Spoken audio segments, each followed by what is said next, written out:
오늘은 시편 20편과 21편, 22편 이 세 편을 묵상해 보려고 합니다. 시편 20편은 전쟁에 출전하는 왕을 위한 기도입니다. 즉 왕이 전쟁터에 나가는데 전쟁을 하러 가는 왕을 위해서 백성들이 기도하는 시편입니다. 21편은 그 기도의 결과로 전쟁에서 승리하고 돌아온 왕을 위한 감사 기도가 되겠습니다.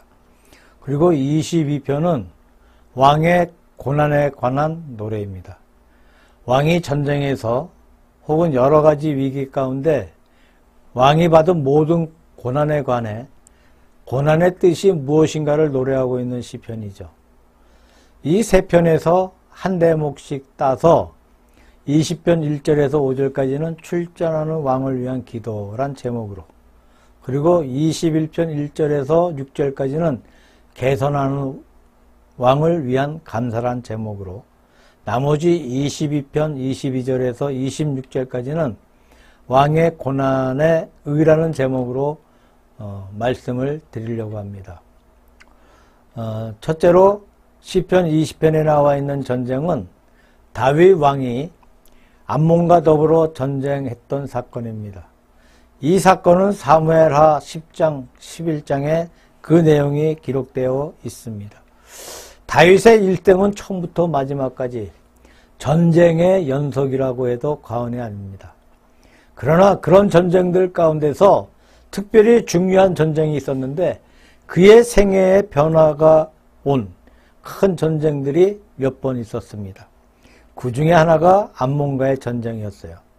이 암몬과 전쟁에서 대성을 거두고 다윗의 명성이 요단강 동편까지 확장되어 갔고 그 위세로 인해서 전 세계에 이름이 나가게 됐고 그의 왕국을 건설하게 되었어요. 이 전쟁을 위해 다윗이 떠나기 전에 온 백성이 모여 기도하는 것이 시편 20편 1절에서 5절까지에 기록되어 있습니다. 그리고 6절에서 8절까지는 제사장이 백성의 기도에 응답하여 하나님께서 반드시 승리를 주실 것이라는 응답 형식의 노래가 나오고 있어요. 자, 9절은 백성과 제사장이 다 같이 합창하는 내용이 기록되어 있습니다.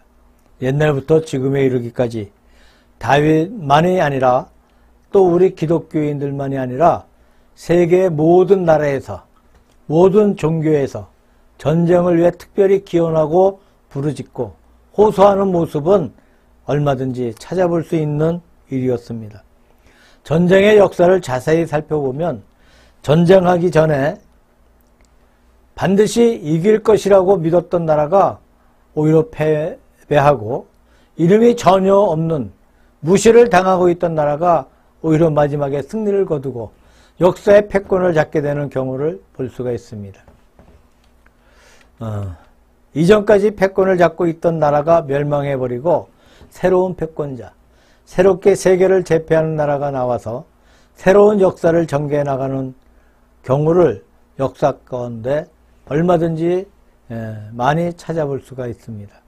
사실 그 나라의 권력을 보거나 또 그 나라의 모든 사정을 여러모로 보아도 갑이라는 나라가 이길 것 같아 보이고 나라의 사정이나 경제적, 군사적으로 모든 실력이 을이라는 나라는 도저히 이길 수 없는데 실력이 있던 갑의 나라가 패망해버리고 오히려 약했던 을의 나라가 승리를 거두는 경우가 있습니다. 전쟁은 사람의 마음대로 안 되는 것입니다. 전쟁은 해보아야 아는 것이죠. 자, 사람의 상상을 뒤집고 엉뚱한 결과가 나오는 것을 우리는 역사 가운데 가끔 읽어볼 수 있습니다. 어떤 사람이 말합니다. 옛날에는 무기가 발달하지 않고 다분히 기후나 어떤 사정에 지배를 받았으니 그런 변화가 있었을 것이다. 그러나 지금은 과학이 발달되고 무력이 막강한 시대이니 그런 기적이 없다고 합니다. 미리 군사력을 준비하고 전쟁을 하게 되니까 전쟁이 사람의 예상을 뒤엎고 나오는 결과가 없다는 말을 많이 하게 됩니다. 물론 그런 면에서 요즘은 옛날과 다른 것은 확실합니다. 그러나 그렇다고 해서 요즘에도 옛날부터 내려오던 전쟁의 신비성이 없는 것은 아닙니다. 예를 들면 월남전이 그렇죠. 월남전은 진짜 어느 모로 보든지 미국의 군사력이 압도적이었고 절대적이었어요. 북쪽에서 내려왔던 월맹군은 미국을 도저히 감당해낼 수 없는 모든 면에서 약체에 지내지 못했습니다.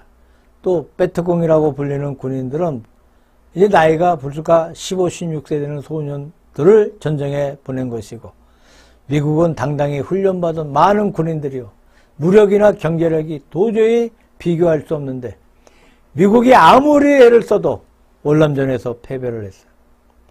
아무리 애를 쓰고 아무리 돈을 투입하고 많은 희생을 냈어도 결국은 실패했습니다. 그래서 결국 미국 사람들이 물러가버리고 월남 사람들이 단독으로 그들과 전쟁을 하다가 항복해버렸어요. 월맹군이 월남군을 포로로 붙들어 갔으며 여러 가지 노획했던 군비가 어마어마했다고 합니다. 탱크나 대포 등 그 어마어마한 군비를 노획해 갔어요. 월맹군은 빈약한 군비를 가지고 막강한 미국과 한국 등 군비가 있는 나라를 정복한 역사를 볼 수가 있습니다. 하여튼 전쟁은 사람의 마음대로 이기고 지는 것이 아니야. 또 사람의 예측도 불허합니다. 결국 우리가 하나님 앞에 나올 수밖에 없는, 겸손하게 하나님 앞에 간구할 수밖에 없는 것이 전쟁이라고 생각해 봅니다. 전쟁에 나갈 때 기도하고 가라. 그런 속담처럼 전쟁하는 사람들은 개인적으로나 국가적으로나 기도하지 아니할 수 없는 줄로 믿습니다. 2차 대전 때 미국의 루즈벨트 대통령이 온 국민에게 공포해서 국민적인 기도를 여러 번 했고, 영국 역시 독일군들이 영국군을 공격할 때 영국의 처칠 수상이 영국 국민들에게 국민적인 기도를 부탁한 적이 있어요.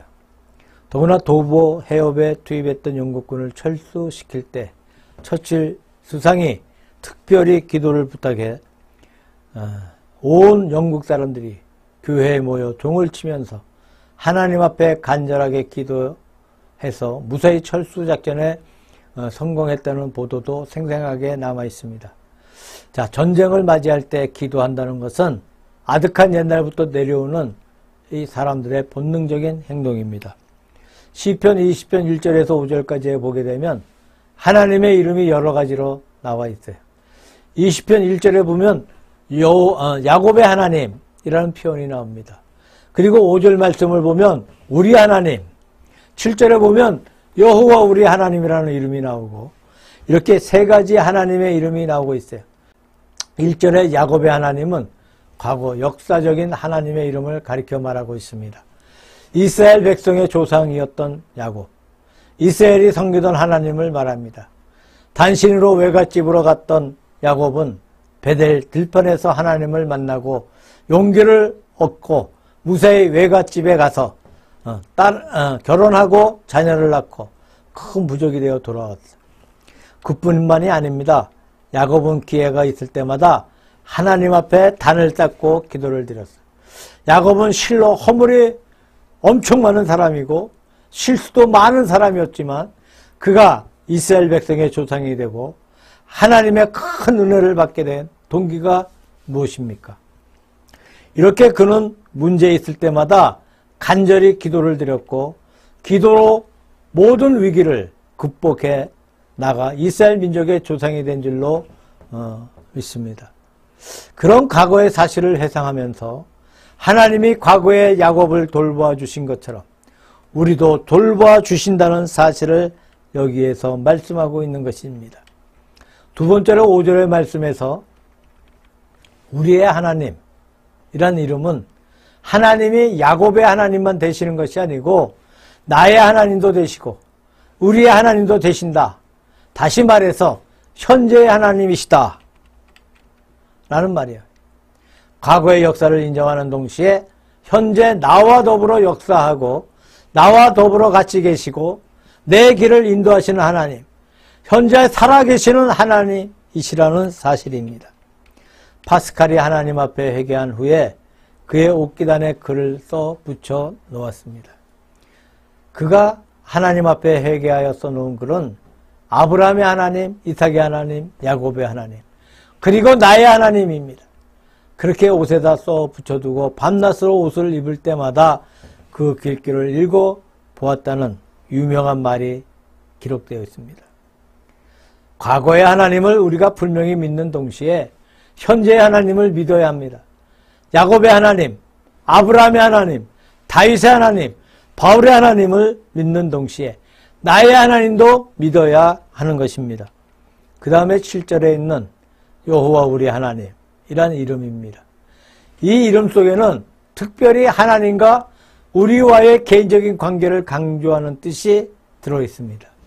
이스라엘의 하나님은 구약에서 민족적인 하나님이었어요. 이스라엘 민족 전체의 하나님이었습니다. 그래서 민족의 위기 때마다 하나님께 호소하고 부르짖습니다. 여기서는 민족의 하나님인 동시에 개개인의 하나님이 되는 하나님을 특별히 강조해서 여호와 우리 하나님이라고 부르고 있습니다. 또한 오늘 본문 시편에는 출전해 나가는 왕을 위해 기도하는 기도가 기록되어 있는데 기도의 근본 자세를 말씀하고 있습니다. 어떻게 기도를 할 것이냐? 첫째, 성경에 있는 모든 역사적인 사건을 믿으면서 그 사건의 토대 위에서 하나님 앞에 부르짖는 것이죠.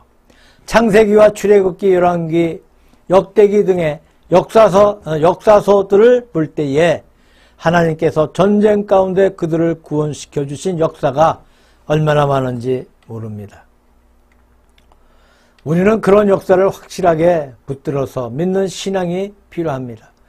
두 번째로 과거의 역사를 믿는 동시에 현재 살아계셔서 우리 가운데 역사하시는 우리의 하나님, 나의 하나님이 되시는 사실을 우리가 확실하게 믿어야 한다고 생각합니다. 그리고 우리의 국가를 위해 전쟁의 승리를 위해 하나님 앞에 부르짖는 것이 중요한 동시에 그런 중에도 나 개인의 믿음을 잃지 않기 위해서 개인의 경건성을 지키기 위해 하나님 앞에 호소하는 것이 기도하는 근본적인 자세라고 생각합니다. 3절에 내 모든 소재를 기억하시며 라는 말씀이 나옵니다. 또 그 말씀에 내 번제를 받으시기를 원하노라 라는 말씀이 있습니다. 그 다음 5절에 하나님의 이름으로 우리 길을 세우리니 라는 말씀이 기록되어 있습니다. 소제라는 것은 감사제를 말합니다. 하나님 앞에 기도하는 동시에 부단히 하나님의 음성에 감사하는 감사제가 있어야 합니다. 그 다음에 번제는 헌신을 가리키는 것입니다. 번제는 제물을 전체적으로 완전하게 불태워 버리는 것이죠. 보통 구약의 제물은 하나님 앞에 바치고 도로 가져가서 제사장과 그의 식구들이 먹었습니다. 이 번제의 제물은 먹지를 않습니다. 전부 다 불태워 없애버리기 때문에 남는 것이 없습니다. 이것은 하나님 앞에 온전히 바치는 헌신을 말하고 있습니다. 우리가 하나님의 이름으로 깃발을 세운다는 것은 깃발로 군기를 세워서 그 군기 아래 전쟁을 한다는 이야기입니다. 로마의 콘스탄틴 대왕이 십자가로 군기를 세워서 승리를 했다는 유명한 이야기가 있습니다. 하나님의 지시를 받고 하나님의 인도하에 하나님과 더불어 같이 전쟁한다는 것을 말하고 있습니다. 그래서 왕을 위해 기도하는 자의 자세는 무엇이냐? 늘 감사하는 마음으로 기도를 하는 것입니다. 하나님 앞에 철저하게 헌신함으로 기도하는 것이죠. 그리고 주의 이름으로 깃발을 세우고 깃발 곁에서 전쟁하는 심령으로 기도하는 것입니다. 이것이 완벽한 기도의 자세가 아닌가 생각해 봅니다. 자, 국가의 큰 전쟁만이 전쟁이 아니에요. 우리가 더 넓은 의미에서 볼 때에 인생 그 자체가 전쟁이라고 생각합니다. 유명한 위고의 말 가운데 이런 말이 있습니다. 오늘의 문제가 무엇이냐? 싸우는 것이다. 전쟁하는 것이다. 내일의 문제가 무엇이냐? 승리를 거두는 것이다. 모든 날의 문제가 무엇이냐? 죽는 것이다. 라는 말이 있습니다. 사람은 자기가 싸우는 대상과 전쟁을 하고 있습니다. 예를 들면 젊은 학생들은 학교에서 열심히 공부를 하고 있는데 책과 더불어 싸움을 합니다. 더 구체적으로 말하면 어떤 학교에 가기 위해 싸움을 하고 있습니다. 직장에 있는 사람들은 자기의 그 직책에서 싸움을 하고 있어. 내가 이 직을 성공적으로 수행할 수 있을 것이냐, 그렇지 못할 것이냐는 싸움입니다. 사업하는 사람도 그렇습니다. 정치가도 그렇습니다. 군인들도 그렇습니다. 아마 싸움하지 않는 그런 직업이 없고 그러한 삶은 없다고 할 수 있습니다. 오늘의 문제가 무엇입니까? 싸우는 것입니다. 내일의 문제는 무엇입니까? 내일을 위해 미래의 목표가 무엇입니까? 누구든지 다 승리를 거두려고 합니다. 공부하는 학생들은 내가 들어가기 위한 학교에 입학하기 위해서, 직장인들은 성공적인 직장인이 되겠다, 사업을 하는 사람들은 훌륭한 사업체를 만들겠다, 이런 등등의 성공을 바라고 있습니다. 이기는 것을 바라고 있습니다. 그러나 모든 날의 문제가 무엇입니까? 죽는 것이에요. 그러므로 오늘과 내일 모든 날에 다 같이 통하는 우리의 삶의 숙제가 무엇이냐? 올바르게 살다가 올바르게 죽는 것입니다. 구약 여호수아서 5장 13절에 보니까 여호수아가 가나안 땅을 점령하기 위해 요동강을 건너고 여리고 앞에 길갈에서 진을 치고 여리고 성을 무너뜨리기 전날 밤에 여호수아는 어떤 큰 장군이 칼을 뽑아 들고 서 있는 것을 보았어요. 여호수아가 놀라서 당신이 누구냐고 물으니 그 사람이 대답하기를 나는 여호와의 군대 장관이다. 내 발에서 신을 벗으라 하여서 여호수아가 신을 벗고 그분 앞에 경배했다는 말씀이 있습니다. 자, 여호수아는 성공적으로 모세를 계승해서 요단강을 건너왔어요. 강물이 갈라져 이스라엘 백성이 무세히 강을 건너왔습니다. 또 성공적으로 점탐꾼을 보내 여리고 성을 정탐해서 민심과 내용을 환하게 잘 알고 있어. 온 백성들에게 하나님이 명한 대로 할례를 다 베풀어 종교적인 의식을 다 갖추어 주었습니다. 또 전쟁터였던 길갈에서 유월절 예배를 드렸다고 했습니다. 모든 준비를 다 마쳤어요. 그러나 그럼에도 여호수아의 마음이 불안하고 초조합니다. 그때 여호와의 장관을 만났습니다. 군대 장관을 만난 후 진정으로 담대한 여호수아가 되었고 담력을 가지고 큰 도성 여리고를 점령한 기사가 나옵니다. 우리가 인간적인 모든 준비를 다 갖추었어도 승리를 위한 마지막의 준비는 여호와의 군대 장관 주님을 모시는 거예요. 그래야 전쟁에서 승리할 수 있다고 말할 수 있을 것입니다. 두 번째로 개선하는 왕을 위한 감사가 21편에 기록되어 있습니다. 21편 1절에서 6절까지 개선하는 왕을 위한 감사가 기록되어 있는데 21편을 20편의 속편으로 보고 있습니다. 20편에 보면 전쟁에 나갈 때 온 백성이 모여 기도를 드렸고 드디어 다윗 왕이 대승리를 거두고 돌아왔어요. 그래서 21편 1절에서 6절까지의 승리의 감사가 나옵니다. 또 7절에서 12절까지는 미래에도 승리할 것이다. 이번의 승리의 비추어 앞으로도 계속 승리할 것이다. 라는 미래에 대한 승리의 확신이 있고 13절에는 성령이 기록되어 있습니다. 하나님 앞에 기도하는 것과 하나님 앞에 감사한다는 것은 마치 두 다리와 같다고 봅니다. 한 다리가 먼저 앞에 나온 후에 그 다음 다른 다리가 나와야 길을 걸을 수가 있어요.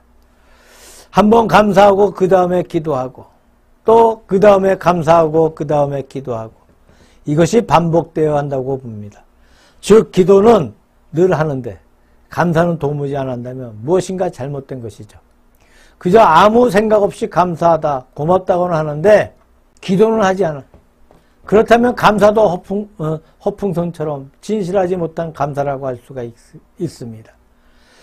기도하는 심정에서 감사하고 참 감사한 마음을 가지고 기도하고 기도와 감사가 두 다리처럼 잘 균형을 이룰 때 기도는 올바른 기도가 되고 감사도 올바른 감사가 되어서 신앙이 건전해질 수가 있습니다. 우리가 큰 실망 중 어려운 환난 속에 있을 때 하나님 앞에 간절히 기도하지만 동시에 마음 한구석에서는 감사하다는 마음도 가져야 합니다. 병이 들었어. 병 낫기를 위해 기도를 드립니다. 하나님 앞에 내가 하나님께 믿음이 약해져 버려서 내 마음이 잘못되고 내 믿음이 후퇴한 상태인데 이런 병을 주셔서 감사합니다. 이 병이 아니었던들 내가 이렇게 기도를 하지 아니할 것 아닙니까? 라고 고백하며 주님의 말씀을 사모해야 할 것입니다.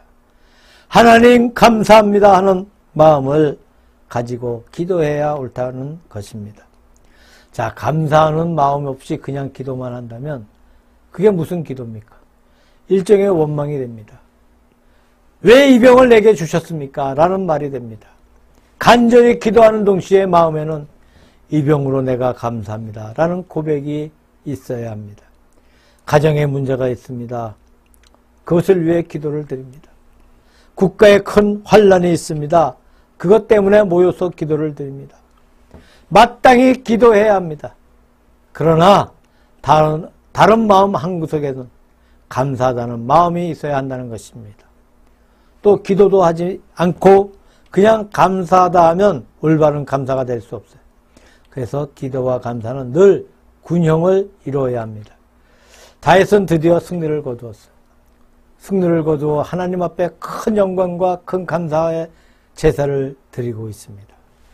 옛날 역사를 보게 되면 개선한 장군이 돌아오면 개선문을 세우거나 큰 비석을 세우는 그런 일들이 참 많이 있습니다.